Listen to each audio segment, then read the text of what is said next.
महाकुंभ 2025 का आयोजन प्रयागराज में हो रहा था। चारों ओर आस्था और भक्ति का माहौल था। लाखों श्रद्धालु संगम में स्नान कर अपने पापों को धोने की आस में आए हुए थे। पर इस बार के महाकुंभ में एक अजीब सा भयावह अनुभव हर किसी को अपनी ओर खींच रहा था। एक रहस्यमय साधु संगम के पास रात के समय एक बूढ़ा साधु दिखता था। उसकी आंखें चमकीली और डरावनी थीं। लोग कहते थे कि वह साधु वहां हमेशा रात को ही आता है और सुबह होते ही गायब हो जाता है।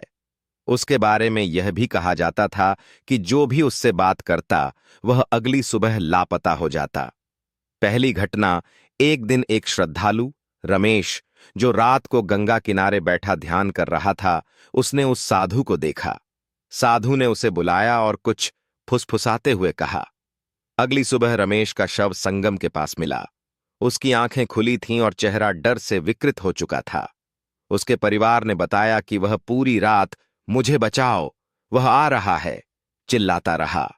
साधु का श्राप लोगों के बीच अफवाह थी कि यह साधु असल में एक श्रापित आत्मा है। सैकड़ों साल पहले उसने इसी स्थान पर तपस्या की थी, लेकिन उसकी तपस्या विफल हो गई थी और उसने खुद को श्राप दे दिया था कि वह हमेशा यहीं फंसा रहेगा। अब वह हर 12 साल में महाकुंभ के दौरान अपनी आत्मा को मुक्त करने के लिए बलिस लेता है।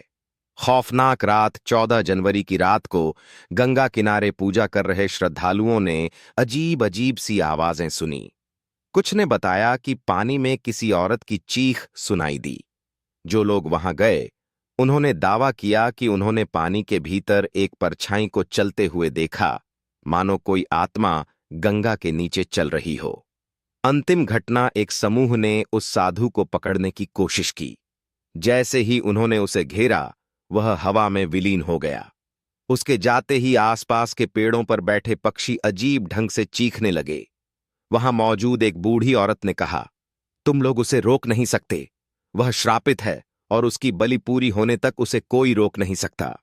महाकुंभ 2025 के खत्म होने तक उस साधु और रहस्यमय घटनाओं की चर्चा हर तरफ थी, लेकिन इन घटनाओं का राज हमेशा के लिए एक अनसुलझा रहस्य बनकर रह गया।